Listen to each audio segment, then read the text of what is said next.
Mamaya namumula ka na.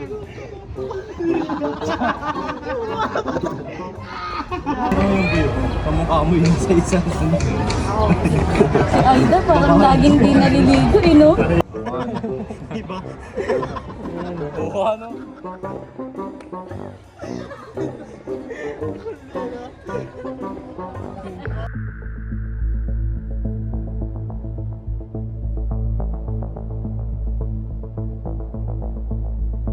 Ano kaya problema ng mga yun, no?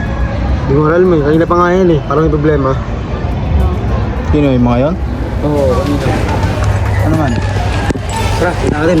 Pag, ano na, ano? Ano kayo maganda? Ganis.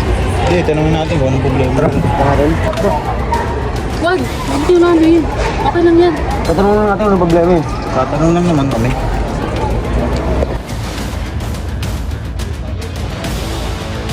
Lalo, abit pa mo. Ano pre? Problema ba tayo? Parang kanina pa namin yung napapansin dun eh. Nagtatawanan nyo kami. Wala mo, pre. Tatawanan kami rito. Nagtatawanan na kami nakatrato dito. Bakit? Sige pre, masyado ang malapit. Ayos din to eh, no? Wag. Ayos din to eh, no? Hindi mo sila pinagtatawanan, no? Tawang inaano eh. Ganyan talaga. Ano ba gusto nyo?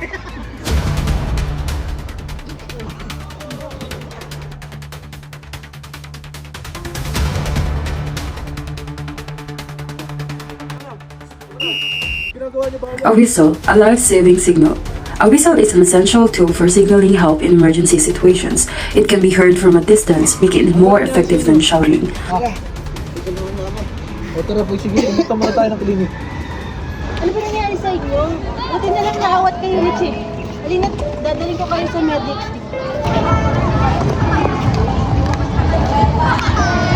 Uy, sakto nandito pa si Sinan. Morning. Papamedic sana kami kasi itong galawin. Natulog din sa ball. Tara, gamitin natin sila.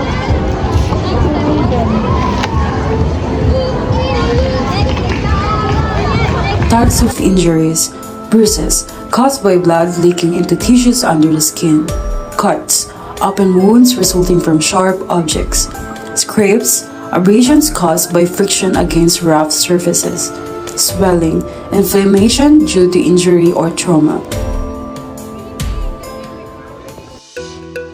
The nurse began by putting on gloves and sanitizing her hands to prevent cross-contamination. Next, she cleaned the wound with antiseptic solution to reduce the risk of infection.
Finally, she applies an adhesive dressing to protect the wound and promote healing.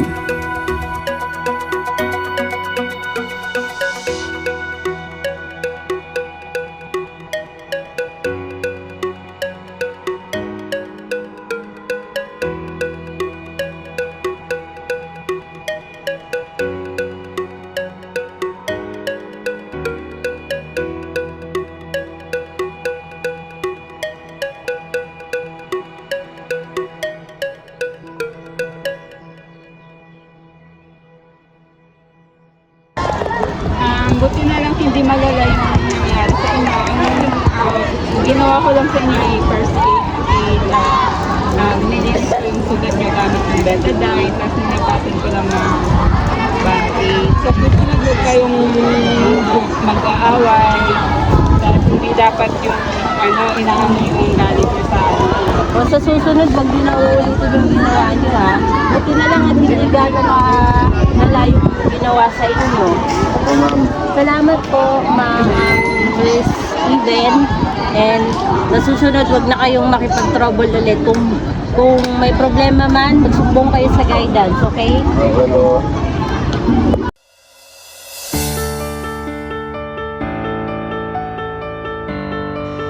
By implementing a comprehensive anti-bullying program, we can create a safe and respectful environment where all students feel valued and supported.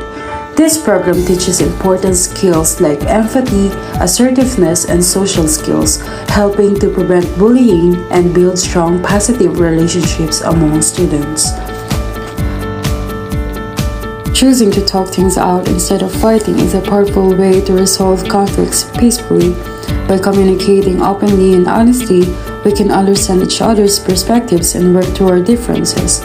This approach not only helps to prevent misunderstandings and hurt feelings, but also builds stronger, more meaningful friendships based on trust and mutual respect.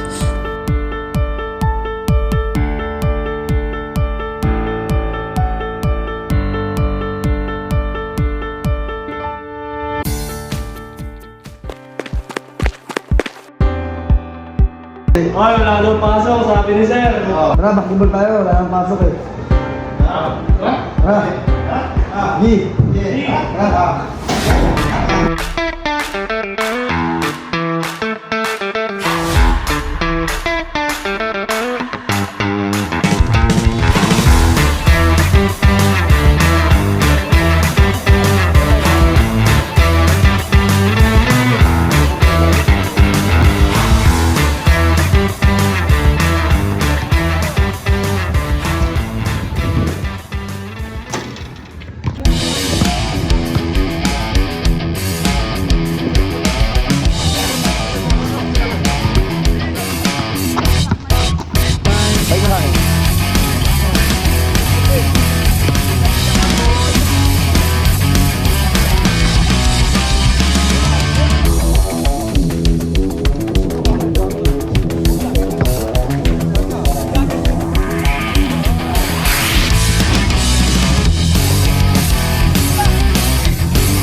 Pre, tapi ako ko ni. Injured. Ikaw. Dali natin sa medic. Dala. Ay, ma'am, pre. Ay, ma'am, ay, ma'am. Sige.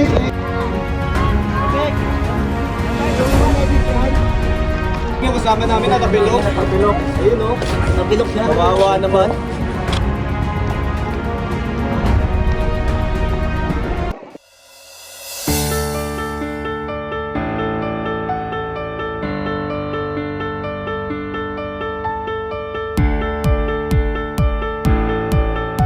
First, carefully check the injured area for signs of injury, like swelling or bruising, and ask about the pain levels.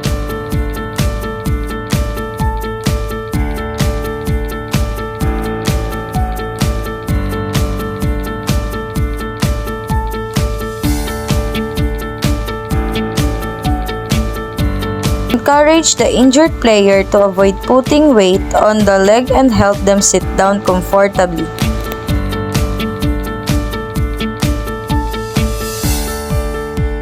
If available, wrap an elastic bandage snugly around the ankle to help control swelling.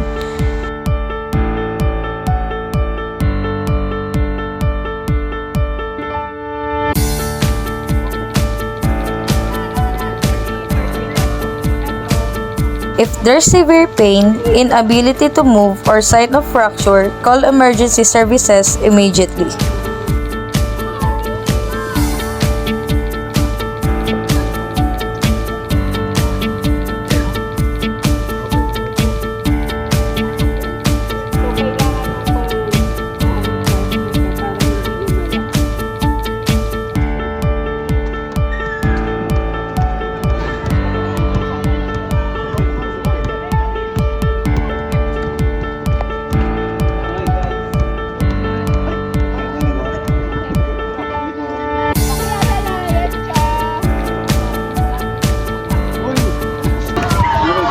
pag-uwi niya, kailangan sabihin muna sa magulang siya. Kailangan yung ikaw i-shelter siya. Baka kasi lumala yung pagkatapos.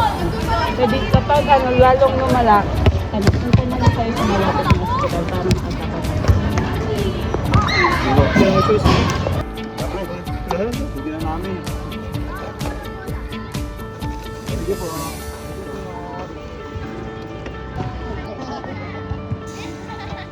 Why did such an accident happen? Let's find out and learn how to prevent it. Did you know that what we wear can sometimes cause accidents? Let's explore how our clothing choices can impact our safety. For example, wearing tight jeans instead of basketball gear. This can limit flexibility and increase the risk of accidents. Always wear the right clothes for the game to stay safe and perform at your best. For the great basketball look, consider this combo. A breathable jersey to top keep you cool and comfortable. Jersey short that allow for the maximum flexible and movement. Good quality basketball shoes that provide improved support and traction on the court. Notice how the students are playing basketball in an open area. Ideally, they should be playing in a closed space to minimize the risk of accidents. Open areas can be more hazardous due to the lack of boundaries and potential obstacles.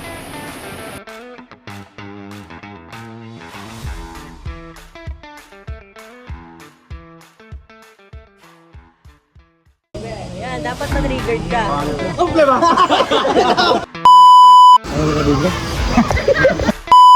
Three, two, one, go. Nakajiga. 1, action. Kaya pre, masyadong malapit. Ano bang...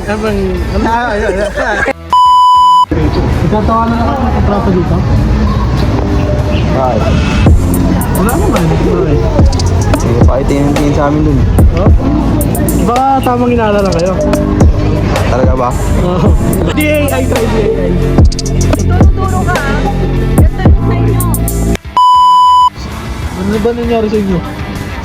Sila po.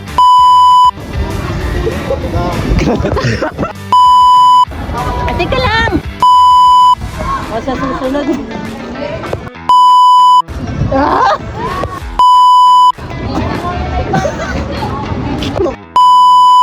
Huwag ka muna, huwag ka muna. 1, 2, 3. Yan lang. Yan lang.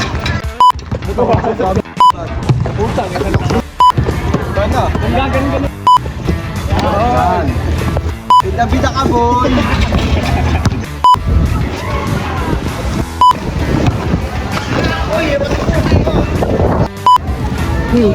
Derek!